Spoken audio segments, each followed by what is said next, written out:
الحمد لله رب العالمين، والصلاة والسلام على خاتم الأنبياء والمرسلين وعلى آله وصحبه أجمعين.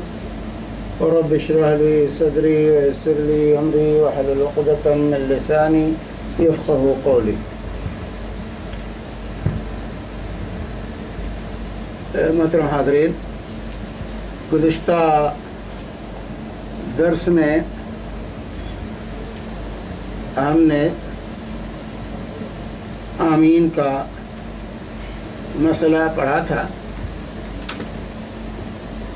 کہ سورہ فاتحہ کی تلاوت کے بعد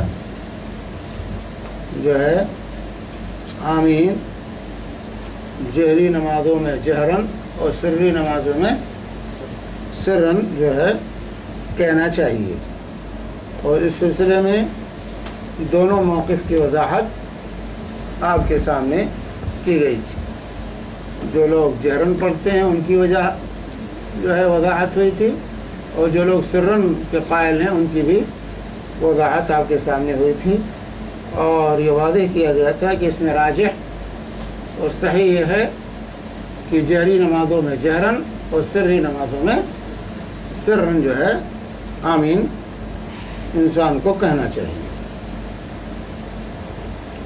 اور اس کے بعد جو ہے آداب تلاوت کا ہم نے آغاز کیا تھا کہ قرآن پاک کی تلاوت جو ہے نماز میں کیسے کرنی چاہیے، اور اللہ کے رسول صلی اللہ علیہ وآلہ وسلم کس طریقے سے جو ہے تلاوت فرماتے تھے. اس سلسلے میں ہمارے سامنے بات آئی تھی کہ اللہ کے نبی صلی اللہ علیہ وسلم ہر آیت پر ٹھہر ٹھہر کر کے پڑھا کرتے تھے، ہر آیت پر ٹھہر ٹھہر پڑھتے تھے، اور یہی طریقہ جو ہے مسنون ہے. لیکن آج کل عام قراء کے ہاں اس کے خلاف ائمہ اور قراء اس کے خلاف جو ہے تلاوت کرتے ہیں کہ یہ ہے ایک ہی سانس میں کئی آیات جو ہے پڑھ جاتے ہیں. حالانکہ اللہ کے نبی صلی اللہ علیہ وسلم کی جو قرأت کی کیفیت بتائی گئی ہے کہ آپ ہر آیت پر ٹھہر ٹھہر کر پڑھا کرتے تھے، اور یہی طریقہ انسان کو اختیار کرنا چاہیے. اولا افضل اور بہتر یہی ہے کہ ہر آیت پر انسان ٹھہر ٹھہر کر کے جو ہے قرآن پاک کی تلاوت کرے. اللہ تعالیٰ نے خود کا ورتل القرآن ترتیلا، اور جو ہے اور اسی طریقے سے وضاحت کے ساتھ جو ہے حدیث ام سلمہ رضی اللہ تعالی عنہا میں بیان ہوا ہے کہ یقطع قراءتہ آیتن کہ اللہ کے نبی صلی اللہ علیہ وسلم اپنی قراءت ہر کرتے ہوئے ہر آیت پر ٹھہرتے تھے، ہر آیت پر ٹھہرتے تھے.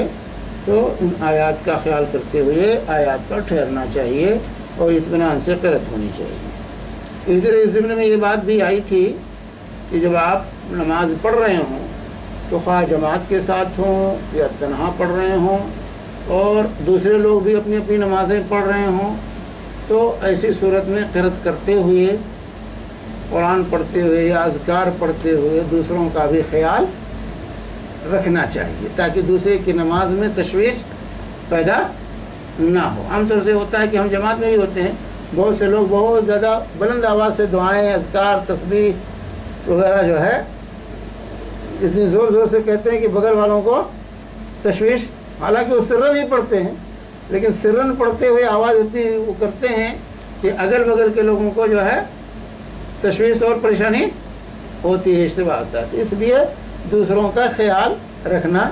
چاہیے، دوسروں کا خیال رکھنا چاہیے جو ہے، تاکہ دوسروں کی نماز کے اندر تشویش نہ پیدا ہو. اور تیسری چیز یہ واضح کی گئی تھی کہ قرآن کو اچھی سے اچھی آواز میں پڑھنے کی کوشش کرنی چاہیے. اور اچھی سے اچھی آواز کب پیدا ہوگی؟ جب ہم قرأت کے اصول اور ضابطے، حروف کے مخارج اور اس کی صفات، اور اسی طرح غنہ، اخفاء، اظہار کے جو ہے کا اہتمام کرتے ہوئے جب ہم تلاوت کریں گے تو آواز اچھی ہوگی. آواز اچھی ہونے کا مطلب نہیں کہ گانے کی لے میں ہم پڑھیں، گانے کی لے میں پڑھنے سے قرآن کو ہمیں منع کیا گیا ہے. قرآن کو گانے کی لے میں ہم نہیں پڑھیں گے، لیکن اس کے جو آداب ہیں، جو تلاوت کے اصول اور ضابطے ہیں، ان ضابطوں کا خیال رکھنا، برتنا، یہ انتہائی ضروری ہے، یہ انتہائی ضروری ہے۔ اب آئیے ہم دیکھتے ہیں کہ نماز کے اندر اللہ کے حبیب صلی اللہ علیہ وسلم کی مسنون قرأت کیا ہوتی ہے، یعنی اللہ کے رسول صلی اللہ علیہ وسلم ہر نماز میں کون کون سی صورتوں کے پڑھنے کا اہتمام کرتے تھے۔ اس میں کوئی شک سورہ فاتحہ کے بعد ضم سورہ ہے کہ دوسری سورت کو یا آیات کو جو ہے ملانا ہے، تو ان آیات اور صورتوں میں یہ بھی دیکھنا چاہیے ہمیں کہ کس نماز میں کون سی آیتیں یا صورتیں اللہ کے رسول صلی اللہ علیہ وآلہ وسلم پڑھنے کا اہتمام کیا کرتے۔ ویسے تو آپ سورہ فاتحہ کے بعد جو آیات بھی پڑھنا چاہیں، جس صورت کی بھی تلاوت کرنا چاہیں، جائز، نماز صحیح ہے، کوئی اس میں کمی نہیں ہوگی، لیکن ان صورتوں کا، ان آیات کا اہتمام جو رسول پاک صلی اللہ علیہ وسلم کیا کرتے تھے، اس کا خیال رکھا جائے، اس کا اہتمام کیا جائے تو یہ اولا، افضل اور بہتر ہے، اس کا اہتمام ہونا چاہیے تاکہ اس طرح سنت پر عمل پیرا ہونے کا ہمیں اجر و ثواب ملے۔ تو اس سلسلے میں جو ہے یہاں پر جو ہے مصنف نے جو بیان کیا ہے کہ نماز کی مسنون قرأت، نماز کی مسنون قرأت یعنی ما بعد الفاتحہ، سورہ فاتحہ کے بعد صورتیں جو آپ پڑھتے تھے اس میں مسنون طریقہ رسول پاک صلی اللہ علیہ وآلہ وسلم کا کیا تھا۔ تو کہتے ہیں کہ منفرد نمازی جہاں سے اور جتنا چاہے قرآن مجید پڑھ سکتا ہے۔ منفرد نماز، تنہا آپ نماز پڑھ رہے ہیں اپنے گھر میں یا مسجد میں، تنہا پڑھ رہے ہیں، آپ سنن پڑھ رہے ہیں، نوافل پڑھ رہے ہیں، یا نماز چھوٹ گئی ہے تو آپ اپنا فرض ہی تنہا پڑھ رہے ہیں، جماعت چھوٹ گئی ہے، تو ایسی صورت میں جتنا چاہیں، جہاں سے چاہیں، آپ قرآن کی تلاوت کر سکتے ہیں۔ تو یہاں پر پابندی یہ نہیں ہے کہ چھوٹی پڑھیں بڑی پڑھیں، آپ آزاد ہیں جو ہے پڑھنے میں۔ البتہ امام کو نماز پڑھاتے وقت مقتدیوں کے احوال اور کوائف کے پیش نظر ضرور اختصار سے کام لینا چاہیے۔ اگر آپ امام ہیں تو آپ کے پیچھے بہت سے لوگ ہیں، تو امام کو اپنے مقتدیوں کا خیال رکھنا چاہیے، ان کو مد نظر رکھ کر کے جو ہے اپنی قرأت جو ہے لمبی یا مختصر کرنی چاہیے، مقتدیوں کا خیال رکھتے ہوئے اپنی قرأت کو طول دینا یا مختصر کرنا چاہیے جو ہے امام کو چاہیے کہ مقتدیوں کا خیال رکھے، یہ نہیں کہ کھڑا ہو جائے تو سورہ بقرہ شروع کر دے پڑھتے ہوئے، تو یہ جو ہے صحیح نہیں۔ مقتدیوں میں بیمار بھی ہوتے ہیں، بوڑھے بھی ہوتے ہیں، تو ان کا خیال رکھنا ضروری ہے۔ لیکن آج کل اس خیال رکھنے میں مبالغہ ہو گیا، اس خیال رکھنے میں مبالغہ ہو گیا ہے، مبالغہ کرتے ہیں لوگ، اور جمعہ کی نماز بھی جو ہے انا اعطیناک الکوثر پر ختم کر دیتے ہیں، والعصر انا اعطیناک الکوثر جمعہ کی نماز میں پڑھتے ہیں۔ تراویح جیسی نماز جو کہ لازم نہیں کہ سب شریک ہی ہوں اس میں بھی جو ہے الم ترا سے جو ہے والناس تک جو ہے راؤنڈ کے 2 راؤنڈ میں 20 رکعت ختم کر دیتے ہیں لوگ۔ حالانکہ تراویح کی نماز یہ قیام اللیل ہے، قیام اللیل کو قیام اس لیے کہا جاتا ہے اس میں طول قیام پایا جائے۔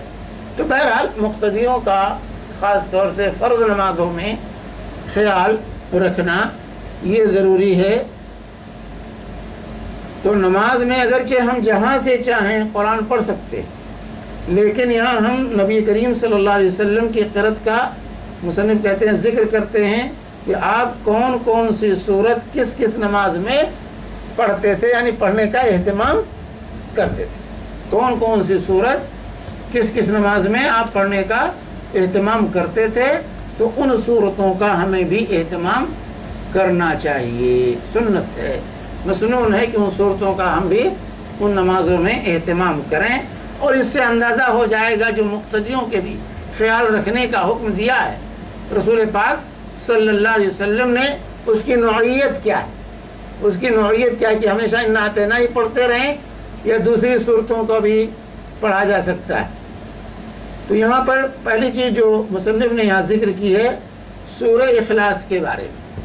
سورہ اخلاص کے بارے میں نماز کی قرأت میں، ویسے قرآن میں بھی سورہ اخلاص کو جو ثلث قرآن کہا گیا، سورہ اخلاص کو ثلث قرآن، 1/3 قرآن کے برابر ہے.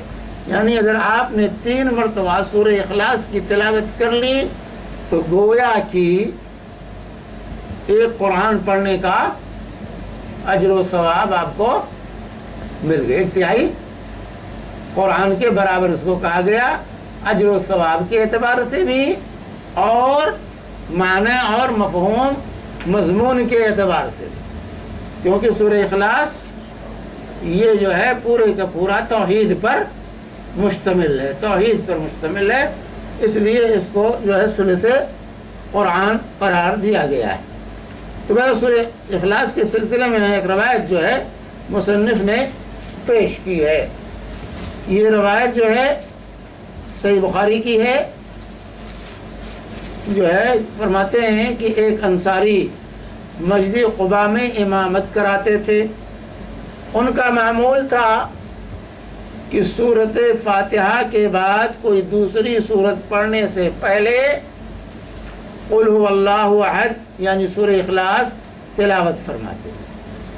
ہر رکعت میں اسی طرح کرتے، یعنی ہر رکعت میں سورہ فاتحہ کے بعد قل هو اللہ احد کا اہتمام کرتے اور اس کے بعد کوئی سورت پڑھتے، اس کے بعد کوئی دوسری سورت شامل کرتے قل هو اللہ احد کے بعد. مقتدیوں نے امام سے کہا کہ آپ پہلے قل هو اللہ احد کی تلاوت کرتے ہیں پھر بعد میں دوسری سورت ملاتے ہیں، کیا ایک سورت تلاوت کے لیے کافی نہیں ہے؟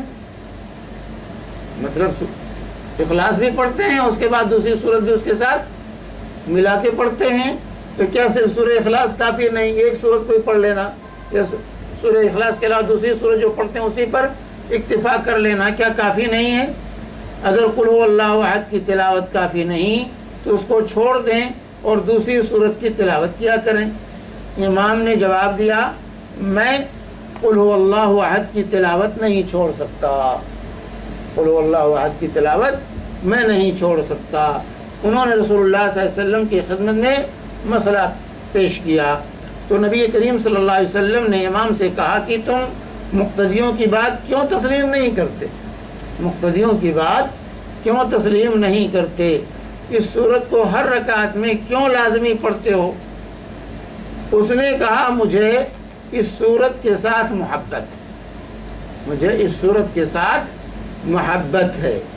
نبی کریم صلی اللہ علیہ وسلم نے فرمایا اس سورت کے ساتھ تیری محبت تجھے جنت میں داخل کرے گی، اس سورت کے ساتھ تمہاری محبت تمہیں جنت میں داخل کرے گی. تو اس سے سورہ اخلاص کی اہمیت اور فضیلت جو ہے ظاہر ہوتی ہے. سورہ اخلاص نماز میں سورہ اخلاص پڑھنے کی اہمیت اور فضیلت ظاہر ہوتی ہے.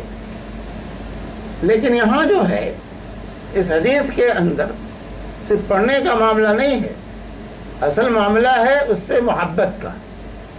اصل جو ان کو یہ جنت ہونے کی بشارت اللہ کے رسول صلی اللہ علیہ وسلم نے دی اس صورت سے محبت کی بنیاد پر، صرف پڑھنے کی بنیاد پر نہیں، اس صورت سے محبت کی بنیاد پر وہ پڑھتے تھے. اس لیے اللہ کے نبی صلی اللہ علیہ وسلم نے ان کو جنت کے میں داخل ہونے کی بشارت سنائی ہے.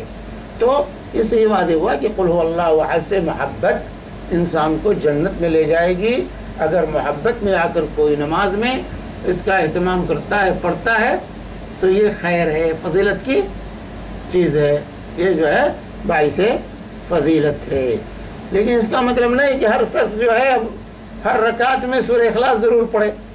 اب اس سے یہ فتویٰ اگر کوئی، کیونکہ اللہ کے نبی صلی اللہ علیہ وسلم ہر رکعت میں سورہ اخلاص نہیں پڑھتے تھے، یا دیگر صحابہ ہر رکعت میں سورہ اخلاص اس اہتمام کے ساتھ نہیں پڑھا کرتے تھے.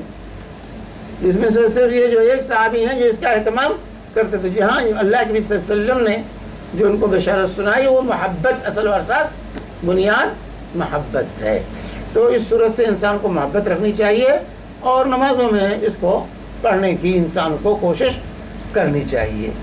خاص طور سے اللہ کے نبی صلی اللہ علیہ وسلم فجر کی سنت میں اس کو پڑھا کرتے تھے.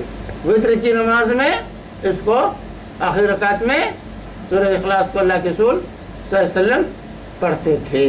اس طرح جن جن نمازوں میں اللہ کے نبی صلی اللہ علیہ وسلم اہتمام کرتے تھے اس میں اہتمام کے ساتھ، اور ویسے عام نمازوں میں اگر کوئی پڑھتا ہے اچھی چیز ہے. تو سورہ اخلاص یہ اہم ترین سورت ہے. اور یہیں پر ایک بات اور ظاہر ہوئی کہ سورتوں کی ترتیب جو ہے نماز میں، سورتوں کی مصحف کی ترتیب سے تلاوت کرنا، پڑھنا، یہ فرض اور واجب نہیں، فرض اور واجب نہیں ہے. کیونکہ ہر رکعت میں سورہ اخلاص پڑھتے تھے تو وہ ترتیب باقی، مصحف کی ترتیب باقی نہیں رہتی، قرآن کی ترتیب نہیں ہوتی تھی اس کے ہوتا. تو اگر جو ہے ترتیب بدل جائے تو اس سے نہیں نماز باطل ہو جائے گی. نماز باطل اگر ترتیب بدل جائے سورتوں کی نماز پڑھنے میں تو اس سے جو ہے نماز جو ہے انسان کی جو ہے نماز باطل نہیں ہوگی، نماز باطل نہیں ہوگی، نماز صحیح ہے. کیونکہ ان کی نماز کو اللہ کے رسول صلی اللہ علیہ وسلم نے باطل قرار نہیں دیا کہ تمہاری نماز سورت کی ترتیب بدل گئی، ہر رکعت میں سورہ اخلاص پڑھتے ہو پھر کوئی دوسری سورت پڑھتے ہو تو ترتیب سے نہیں ہوا. تمہیں بات ہے کہ نہیں؟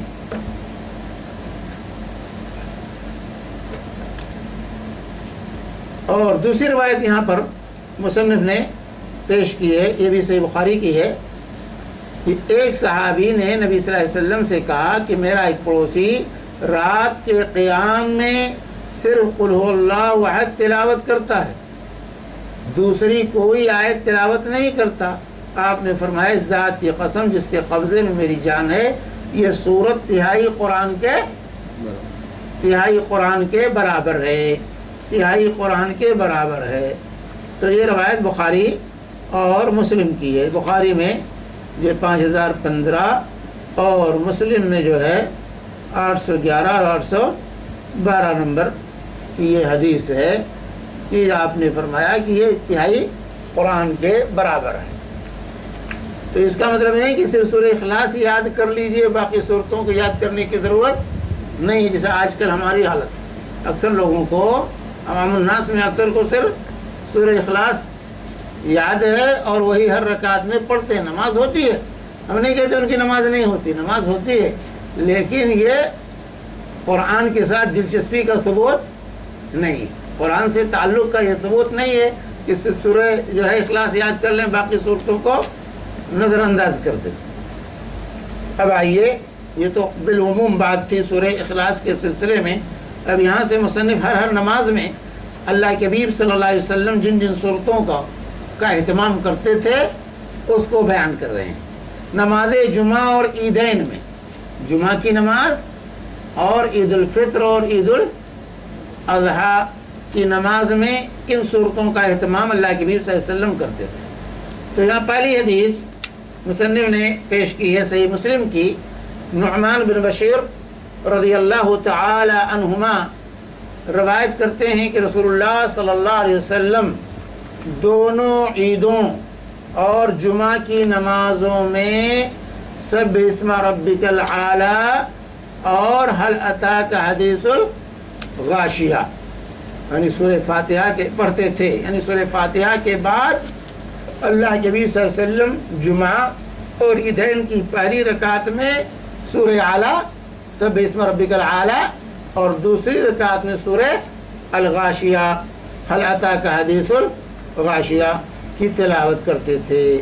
نعمان بن بشیر رضی اللہ تعالی عنہما نے کہا کہ جب عید اور جمعہ ایک دن میں جمع ہوتے تو پھر بھی نبی صلی اللہ علیہ وسلم یہ دونوں صورتیں دونوں نمازوں میں پڑھتے تھے۔ اس قدر اہتمام تھا رسول اللہ صلی اللہ علیہ وسلم کا جمعہ اور عیدین کی نماز میں سورہ اعلیٰ اور سورہ غاشیہ پڑھنے کا، کہ انسان کو ان دونوں صورتوں کا اہتمام جمعہ کی نماز میں اور عیدین کی نماز میں کرنا چاہیے۔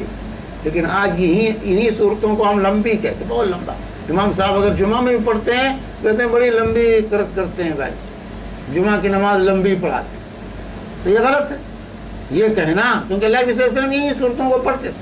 اس کا مطلب یہ ہوا کہ ان صورتوں کا پڑھنے سے نماز لمبی نہیں کہی جائے گی، قرأت کو لمبا جو ہے لمبی قرأت نہیں کہی جائے گی، بلکہ یہ معتدل قرأت ہے جو رسول پاک صلی اللہ علیہ وسلم امام کے ساتھ عیدین اور جمعہ کی نماز، اس میں تو امام کا اور مجمع ہوتا ہے، اس میں تو اور بھیڑ ہوتی ہے لوگوں کی، پر 5 وقتہ نماز کے مقابلے میں عیدین اور جمعہ کی نماز میں حاضری لوگوں کی زیادہ ہوتی ہے، ہر طرح کے لوگ موجود ہوتے ہیں۔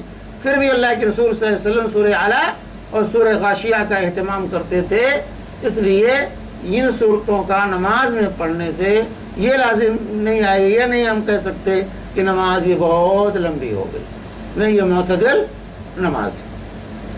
اسی طرح دوسری روایت عبید اللہ بن ابی رافع سے روایت ہے کہ مروان بن حکم نے حضرت ابو ہریرہ رضی اللہ تعالی عنہ کو مدینے کا گورنر مقرر کیا، مدینے کا گورنر مقرر کیا اور خود مکہ چلے گئے، کیونکہ وہ جو ہے مدینہ کے گورنر تھے، تو وہ مکہ چلے گئے اور ان کو جو ہے اپنی جگہ پر جو ہے ابو ہریرہ رضی اللہ تعالی عنہ کو مدینہ کا گورنر مقرر کیا، اور جو ہے وہاں حضرت ابو ہریرہ رضی اللہ تعالی عنہ جمعہ کی نماز پڑھائی، کیونکہ جو گورنر ہوتا تھا، جو حاکم ہوتا تھا شہر کا یا صوبے کا یا ملک کا، جو حاکم ہوتا تھا وہی امام بھی ہوتا تھا، خاص طور سے جمعہ اور عیدین کی نماز امام ہی جو ہے حاکم ہی پڑھاتا تھا، تب لوگ اماموں سے ڈرتے تھے، ڈنڈا ان کے ہاتھ میں ہوتا، اور آج بیچارے جو ہے ائمہ کے ہاتھ میں ڈنڈا نہیں،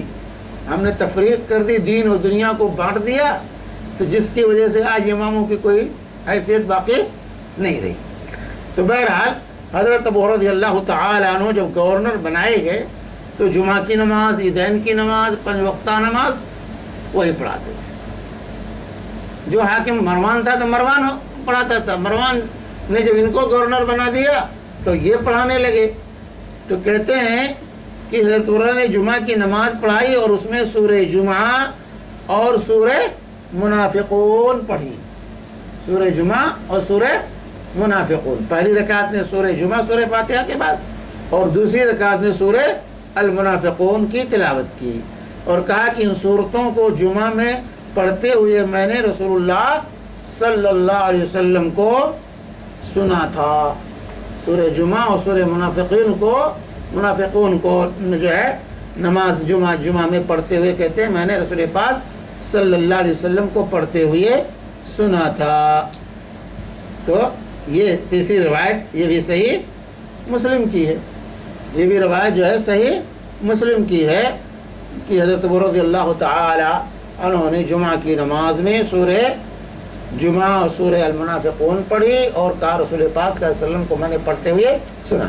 تو پہلے سورہ اعلیٰ سورہ غاشیہ یہ پڑھتے تھے جمعہ میں، اور اسی طرح سورہ جمعہ اور سورہ منافقون کی بھی تلاوت رسول اللہ صلی اللہ علیہ وسلم جمعہ کی نماز میں کرتے تھے۔ اور تیسری روایت اس سلسلے میں رسول اللہ صلی اللہ علیہ وسلم عید قرباں اور عید الفطر میں قاف والقرآن المجید اور اقتربت الساعہ پڑھتے تھے۔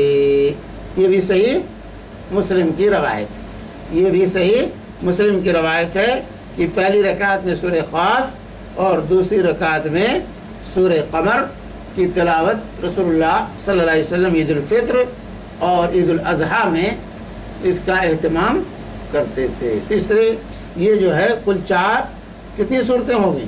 6 صورتیں ہو گئی نا، سورہ اعلیٰ سورہ غاشیہ، یہ جمعہ اور عیدین میں، اسی طرح سورہ جمعہ اور سورہ منافقون جمعہ کی نماز میں، سورہ جمعہ اور سورہ منافقون جمعہ کی نماز میں صرف، اور سورہ قاف اور سورہ قمر جو ہے عیدین کی نماز میں۔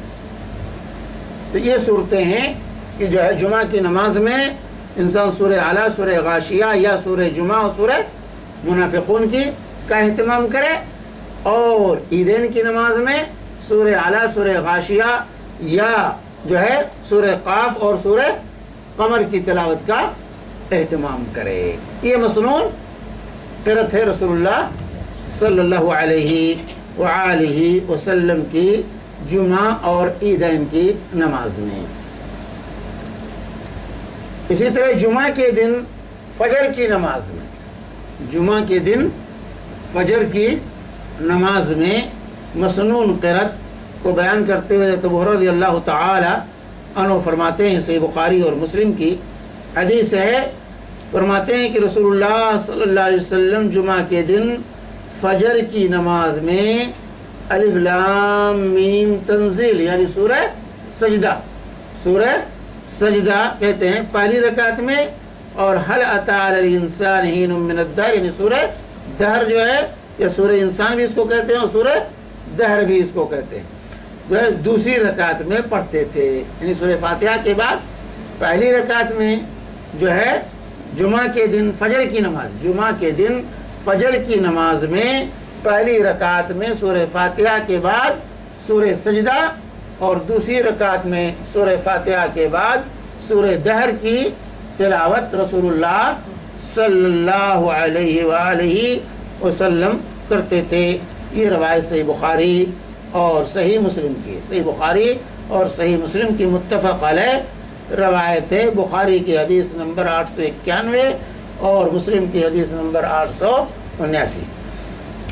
تو یہ مسنون قرأت ہے میرے بھائی، لیکن آج ہم جو ہے ان سب سنتوں کو بھول چکے، اور کوئی امام اگر پڑھانا چاہے تو ہم اس کو پڑھانے نہیں دیتے، پڑھانا چاہے تو پڑھانے نہیں۔ ہمارے محلے میں، ہمارے مسجد میں میں فجر پڑھتا ہوں، اس میں سے پہلے کا جو امام تھا بیچارہ وہ صرف سورہ سجدہ دونوں رکعتوں میں پڑھتا تھا، پہلی اور دوسری رکعت فجر میں، جمعہ کے دن فجر میں سورہ سجدہ 2 رکعتوں میں بانٹ کے پڑھتا تھا، پھر بھی پبلک جو ہے نہیں چھوڑی اور شکایتیں پڑھا دی، امام بڑی لمبی نماز پڑھاتا، بڑی لمبی نماز یہ امام پڑھاتا ہے۔ لمبی نماز ہے، اللہ کے رسول پڑھاتے تھے، آپ تو پہلی رکعت میں پوری سورہ سجدہ، دوسری رکعت میں پوری سورہ دہر اللہ کے رسول صلی اللہ علیہ وسلم پڑھتے تھے فجر میں جمعہ کے دن۔ یہی مسنون قرأت ہے، اس کا اہتمام ہونا چاہیے، لیکن لوگوں نے ان تمام سنتوں کو بھلا دیا ہے، اسی لیے امت زوال پذیر ہو رہی کہ سنتوں کا اہتمام ہمارے یہاں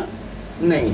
تو فجر میں مسنون یہ ہے جمعہ کے دن کہ سورہ سجدہ اور سورہ جو ہے دہر کی تلاوت کا اہتمام کیا جائے۔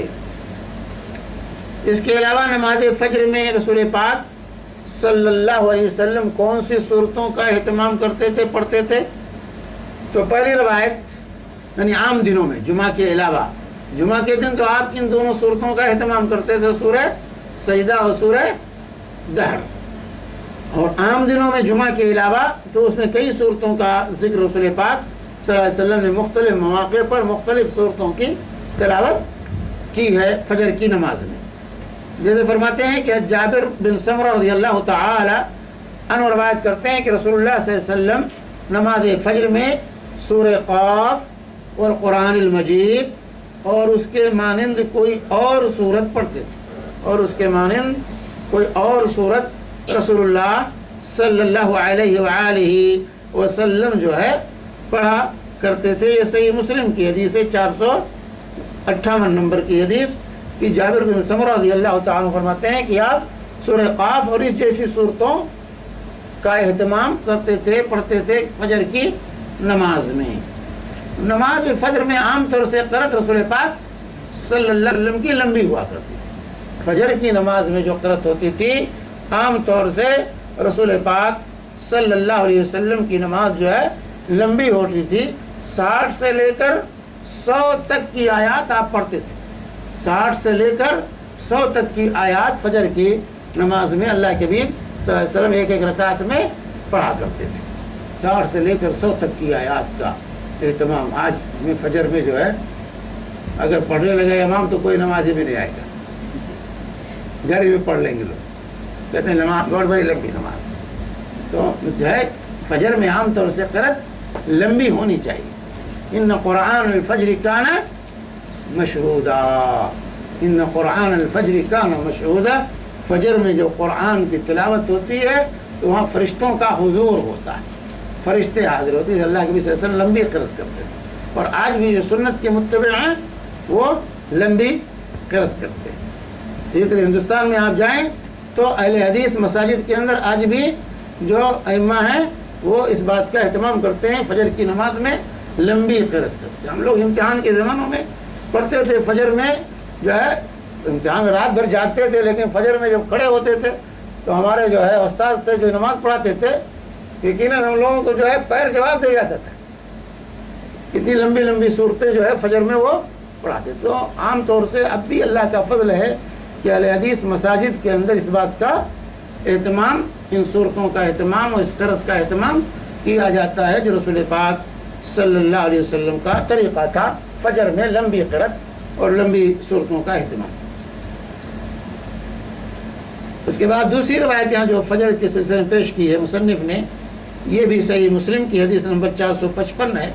رسول اللہ صلی اللہ علیہ وسلم نے ہمیں مکہ فتح ہونے کے بعد فجر کی نماز پڑھائی, پس سورہ مومنون یعنی قد افلح المومنون شروع کی, یہاں تک کہ موسیٰ اور ہارون علیہ السلام یا عیسیٰ علیہ السلام کا ذکر آیا تو نبی صلی اللہ علیہ وسلم کو کھانسی آ گئی اور آپ رکوع میں چلے گئے.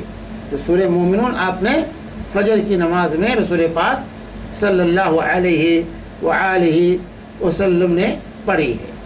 اسی طرح حضرت عمر بن حریث رضی اللہ تعالی عنہ روایت کرتے ہیں کہ انہوں نے رسول اللہ صلی اللہ علیہ وسلم کو نماز فجر میں واللیل اذا عسعس یعنی سورہ تکویر, اس کو سورہ تکویر کہا جاتا ہے, اذا الشمس کورت واذا النجوم انکدرت, تو اس سورت کو پڑھتے ہوئے سنا.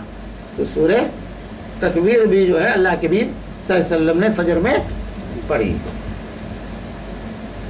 اور اسی طرح حضرت عقبہ بن عامر رضی اللہ تعالی عنہ روایت کرتے ہیں کہ میں سفر میں رسول پاک صلی اللہ علیہ وسلم کی اونٹنی کے مہار پکڑے ہوئے چل رہا تھا.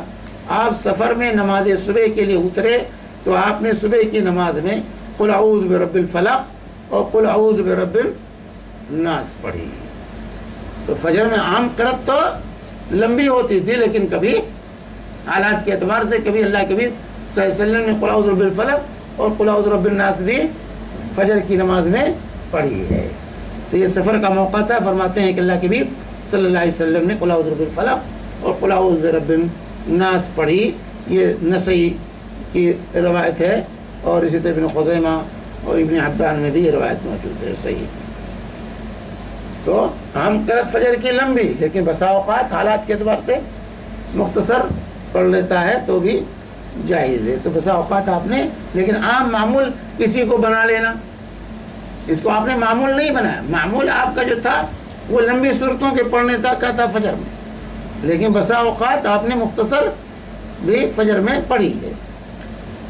حضرت معاذ بن عبداللہ رضی اللہ عنہ کہتے ہیں کہ نبی صلی اللہ علیہ وسلم نماز فجر میں دونوں رکعتوں میں اذا زلزلت تلاوت فرمائی. اذا زلزلت جو ہے تلاوت فرمائی سورہ زلزلہ دونوں رکعتوں میں. پہلی رکعت میں بھی سورہ زلزلہ پڑھی, دوسری رکعت میں بھی آپ نے سورہ زلزلہ کی تلاوت فرمائی. ابو داؤد کی روایت ہے, ابو داؤد کی روایت ہے. تو رسول اللہ جو ہے, تو اس طرح سے جو ہے اللہ کے حبیب صلی اللہ علیہ وسلم کا کہ قرأت کا فجر میں یہ کیفیت تھی. اسی طرح رسول پاک صلی اللہ علیہ وسلم فجر کی سنت کی دونوں رکعتوں میں نہایت ہلکی قرأت فرماتے تھے. جو فجر کی جو سنت ہے 2 رکعتیں بڑی ہلکی, اللہ کے رسول یہ لمبی نہیں پڑھتے تھے. تو فجر کی سنتوں کو ہلکی پڑھنا یہ مسنون ہے. سنت یہ ہے کہ ان دونوں رکعتوں کو ہلکی پڑھی جائے, بہت لمبی نہ پڑھی, جس میں قرأت لمبی نہ ہو, یعنی رکوع سجدے برابر ہو. ہلکی پڑھنے کے مطلب نہیں کہ جلدی جلدی آپ پڑھ لیں رکوع سجدے برابر نہ ہو، نہیں، رکوع سجدے برابر ہوں، تو اس میں طویل قرات نہ کی جائے، اس میں طویل قرات یا طویل سجدے طویل رکوع نہ کیا جائے، یہ جو ہے نبی کریم صلی اللہ علیہ وسلم سے ہلکی ہی ثابت ہے۔ یہ تو ہلکی قرات جو ہے فرماتے تھے، جیسے مسند احمد وغیرہ کی روایت، یہاں تک کہ امی عائشہ رضی اللہ عنہ فرماتی ہیں مجھے شبہ گزرتا تھا کہ شاید نبی صلی اللہ علیہ وسلم نے سورۃ فاتحہ بھی نہیں پڑھی، یعنی اتنی ہلکی کہتے مجھے شبہ ہونے لگتا تھا، اس کا مطلب کہ سورۃ فاتحہ نہیں پڑھی، نہیں آپ پڑھتے تھے، لیکن یہ اپنے اندازہ بتاتی ہیں کہ اس قدر ہلکی قرات کہ ہمیں سورۃ فاتحہ پڑھنے پر شبہ ہونے لگتا تھا۔ تو یہ جو ہے بخاری کی روایت ہے جو ہے، اور مسلم کی، بخاری میں 1171 اور مسلم میں 724 نمبر کی حدیث ہے کہ اللہ کے حبیب صلی اللہ علیہ وسلم اتنی مختصر فجر کی سنت پڑھتے تھے، اور آپ صلی اللہ علیہ وسلم سنتوں کی، ان سنتوں یعنی فجر کی سنتوں کی پہلی رکعت میں قل یا ایھا الکافرون اور دوسری رکعت میں قل ھو اللہ احد پڑھتے تھے، جیسا کہ صحیح مسلم کی روایت ہے حدیث نمبر 726۔ تو اس طرح سے یہ فجر کی سنت کی مسنون ہے کہ انسان ہلکی پڑھے اور پہلی رکعت میں سورہ فاتحہ کے بعد قل یا ایھا الکافرون اور دوسری رکعت میں سورہ فاتحہ کے بعد قل ھو اللہ احد کی تلاوت کا اہتمام کرے۔ تو یہ تو کیفیت ہوئی جو ہے فجر کی نماز میں اور فجر کی سنتوں میں مسنون قرات کی۔ اور ظہر اور عصر کی نماز میں، تو ظہر اور عصر کی نماز میں مختلف عمل رہا ہے رسول پاک صلی اللہ علیہ وآلہ وسلم کا، چنانچہ حضرت ابو قتادہ رضی اللہ تعالی عنہ روایت کرتے ہیں کہ رسول اللہ صلی اللہ علیہ وسلم ظہر اور عصر کی پہلی 2 رکعتوں میں سورہ فاتحہ اور کوئی ایک سورت پڑھتے، اور پچھلی 2 رکعتوں میں صرف فاتحہ پڑھتے تھے، اور کبھی کبھار ہمیں ایک آدھ آیت بلند آواز سے پڑھ کر سنا دیتے تھے۔ یعنی قرات جو ہے اس میں سری ہوگی، ظہر اور عصر میں قرات کیا ہوگی؟ سری ہوگی، یعنی آہستہ ہوگی، اور مغرب عشاء فجر میں قرات جو ہوگی یہ جہری ہوگی، بلند آواز سے تلاوت قرآن کی جائے گی۔ تو ظہر اور کہتے ہیں عصر میں جہاں سری قرات آپ فرماتے تھے، تو اس میں بھی کبھی کبھی بعض آیات ذرا بلند آواز سے آپ پڑھ دیا کرتے تھے، بعض آیات ذرا بلند آواز سے پڑھ دیا کرتے تھے کہ مقتدی بھی پیچھے والے سن لیتے تھے، ان کو بھی سنائی دے جاتا تھا کہ اللہ کے نبی صلی اللہ علیہ وسلم کون سی سورت پڑھ رہے ہیں۔ تو پہلی 2 رکعتوں میں ضم سورہ کرتے تھے، سورہ فاتحہ کے بعد کوئی سورت پڑھتے تھے، اور آخر کی 2 رکعتوں کو صرف سورہ فاتحہ پر اکتفا کرتے تھے۔ یہ معلوم ہوا اس حدیث سے، صحیح صحیح بخاری کی اس روایت سے جو ہے یہ معلوم ہوا، اور صحیح مسلم میں بھی یہ روایت ہے، صحیح بخاری کی آیت نمبر 776 حدیث نمبر، اور صحیح مسلم کی حدیث نمبر 451۔ تو اس سے معلوم ہوا کہ پہلی 2 رکعتیں پر پڑھی جائے، جو پر کہتے ہیں، پر اور خالی، یہ اصطلاح ہے۔ پر کا مطلب ہے کہ سورہ فاتحہ کے ساتھ ضم سورہ کیا جائے، اور خالی کا مطلب ہے کہ صرف سورہ فاتحہ پڑھی جائے۔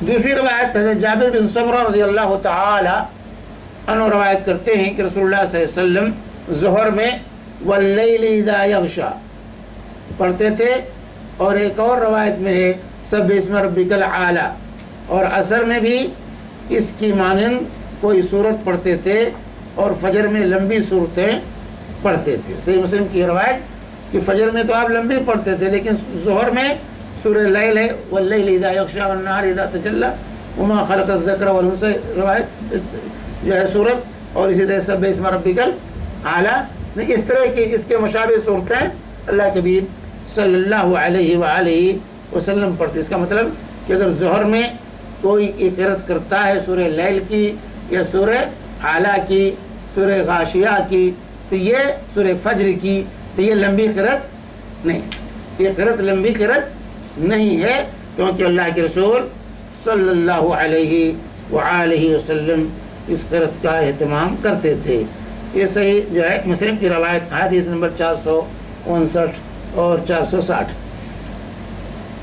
اسی طریقے سے حضرت جابر بن سمرہ رضی اللہ تعالیٰ کی ایک روایت میں ہے کہ جس میں نبی صلی اللہ علیہ وسلم کا ظہر اور عصر میں والسماء ذات البروج اور والسماء والطارق پڑھنا وارد ہوا ہے۔ یہ ابو داؤد کی روایت ہے، ابو داؤد کی حدیث نمبر 805 جو ہے، اور ابن حبان کی حدیث نمبر 465 میں یہ ہے کہ اللہ کے نبی صلی اللہ علیہ وسلم ظہر میں اور عصر میں سورہ بروج اور سورہ طارق، سورہ بروج اور سورہ طارق جو ہے آپ نے پڑھا ہے۔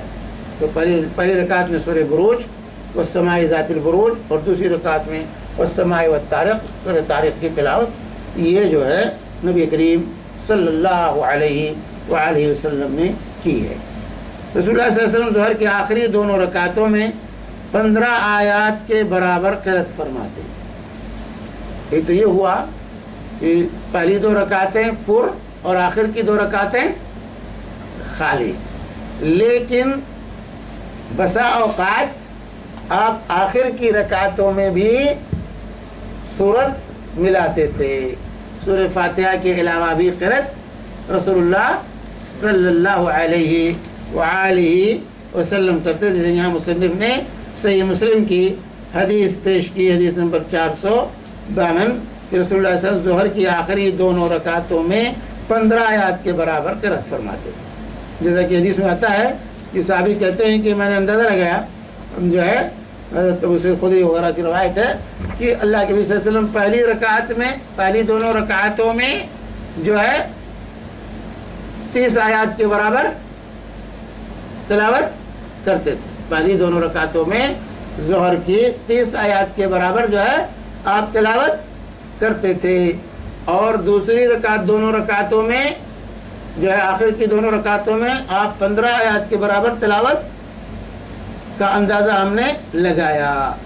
تو اس سے جو ہے یہ ہوا کہ بسا اوقات اللہ کے رسول، عام معمول تو وہی تھا کہ پہلی 2 رکعتوں میں ضم سورہ کیا جائے، آخر کی 2 رکعتوں میں صرف سورہ فاتحہ پر اکتفا کیا جائے، لیکن بسا اوقات اگر کوئی پڑھنا چاہتا ہے ضم سورہ آخر کی رکعتوں میں بھی کرنا چاہتا ہے تو یہ جائز ہے، اس سے سجدہ سہو لازم نہیں آئے گا، اس سے سجدہ سہو لازم نہیں آئے گا۔ تو یہ پر پڑھنا، خالی پڑھنا یہ سنت ہے، یہ واجب اور فرض نہیں ہے کہ اس کی مخالفت پر انسان پر سجدہ سہو لازم آ جائے۔ سمجھ بتائی کہ نہیں؟ اس کی مخالفت پر سجدہ سہو لازم نہیں آتا۔ معلوم ہوا کہ آخری دونوں رکعتوں میں سورہ فاتحہ کے بعد قرأت مسنون ہے، اور کبھی آپ آخری 2 رکعتوں میں صرف فاتحہ کی قرأت فرماتے، صرف فاتحہ کی جو ہے قرأت فرماتے، تو جو ہے فاتحہ کی قرأت پر اکتفا کرتا ہے، یہ بھی صحیح ہے، اور کبھی کبھار اگر اضافہ کرتا ہے آخر کی رکعتوں میں تو یہ بھی جائز ہے۔ اور جو ہے اس حدیث سے ظاہر ہوتا ابو سعید خدری رضی اللہ تعالی عنہ کی اس روایت سے کہ جو ہے ہم اندازہ کرتے تھے کہ پہلی رکعت میں جہری قرأت تو تھی نہیں، آپ جہری قرأت تو نہیں کرتے تھے ظہر اور عصر میں، سری قرأت ہی ہوتی تھی، تو لیکن جو ہے اسے اندازہ کہتے ہیں کہ ہم کرتے تھے پہلی 2 رکعتوں میں 30 آیات کے برابر، اور آخر کی اس کے آدھی یعنی 15 آیات کے برابر آپ تلاوت کرتے تھے۔ اسی طرح جو ہے ظہر اور عصر کے بارے میں کہتے ہیں کہ پہلی 2 رکعتوں میں 15 آیات پڑھنے کا ہم اندازہ کرتے تھے، اور آخر کی 2 آیات کے اندر اس کا نصف یعنی 7 آیات پڑھنے کا ہمارا اندازہ تھا۔ جبکہ نماز عصر کی پہلی 2 رکعتوں میں ہر رکعت کے اندر 15 آیات تلاوت فرماتے، اور آخر کی 2 رکعتوں میں صرف فاتحہ پڑھتے، لیکن نماز میں صرف فاتحہ نہیں، آخر کی رکعتوں میں ہے کہ 7 آدھی، اس کی دونوں کے آدھی جو ہے یعنی 7 آیات، 15 کا آدھا کیا ہوا 7 آیات ہوئے، 7 آیات پڑھتے ہوئے جاتے تھے۔ یہ صحیح بخاری جو ہے یہ حدیث نمبر 776 اور صحیح مسلم کی حدیث نمبر 451۔ تو یہ ہے جو ہے رسول پاک صلی اللہ علیہ وسلم کی قرأت جو ہے ظہر اور عصر میں۔ حضرت ابو معمر رضی اللہ رحمہ اللہ نے جناب خباب رضی اللہ تعالی عنہ سے روایت کرتے ہیں کہ انہوں نے کہا کہ یا رسول اللہ ظہر اور عصر میں کیا رسول اللہ صلی اللہ علیہ وسلم ان سے کہا، یعنی حضرت ابو معمر نے خباب بن ارت رضی اللہ تعالی عنہ سے سوال کیا کہ کیا رسول اللہ صلی اللہ علیہ وسلم ظہر اور عصر میں قرأت کرتے تھے یعنی قرآن پڑھتے تھے؟ تو خباب رضی اللہ تعالیٰ نے کہا ہاں آپ قرآن پڑھتے تھے، قرأت کرتے تھے۔ پوچھا گیا کہ آپ کو کیسے معلوم ہوا؟ جب سر قرأت تھی تو یہ کیسے معلوم ہوا کہ آپ پڑھتے ہیں؟ تو کیا فرمایا؟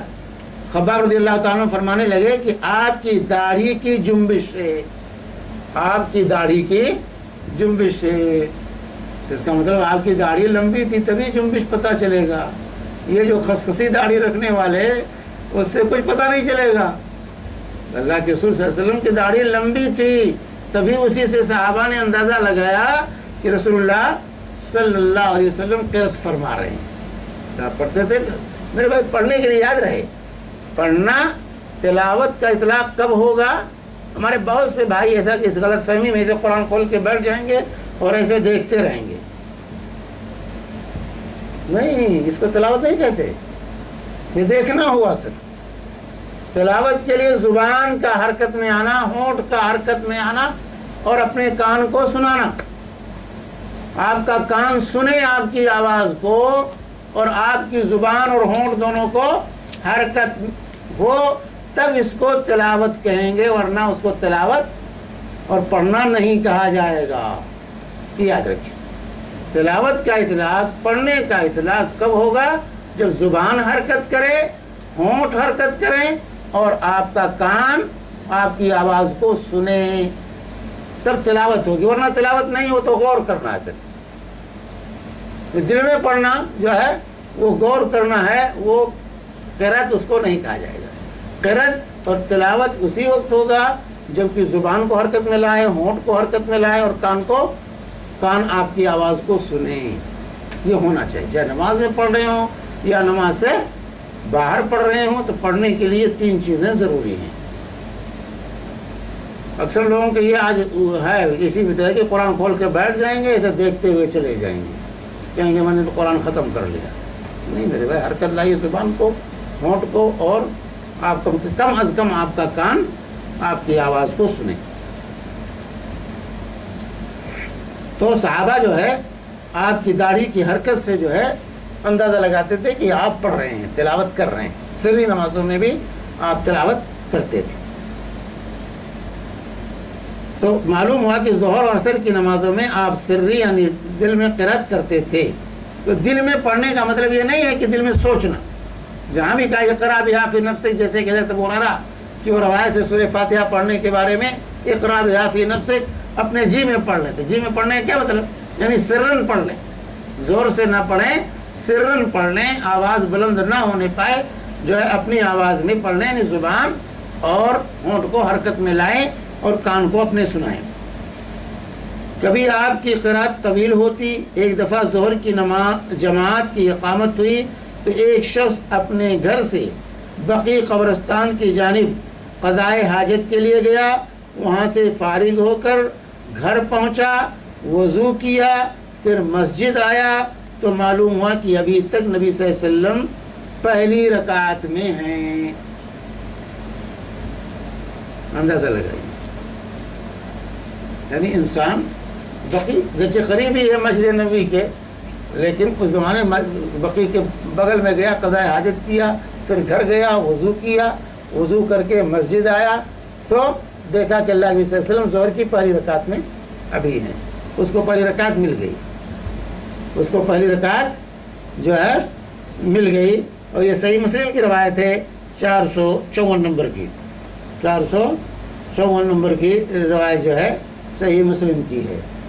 تو اس طرح سے جو ہے یہ کیفیت تھی رسول پاک صلی اللہ علیہ وسلم۔ اور آپ پہلی رکعت عموماً لمبی پڑھتے تھے، پہلی رکعت میں تلاوت لمبی کرتے تھے۔ کیوں؟ تاکہ لوگوں کی رکعت چھوٹنے نہ پائے۔ آپ پہلی رکعت میں تلاوت لمبی کرتے تھے، مقصد کیا ہوتا تھا؟ تاکہ لوگوں کی رکعت چھوٹنے نہ پائے۔ مقتدیوں کا خیال کرتے ہوئے پہلی رکعت، ہر نماز میں پہلی رکعت اور رکعتوں کے مقابلے میں لمبی پڑھتے تھے تاکہ لوگوں کی نماز رکعت نہ چھوٹے، پہلی رکعت پا جائیں۔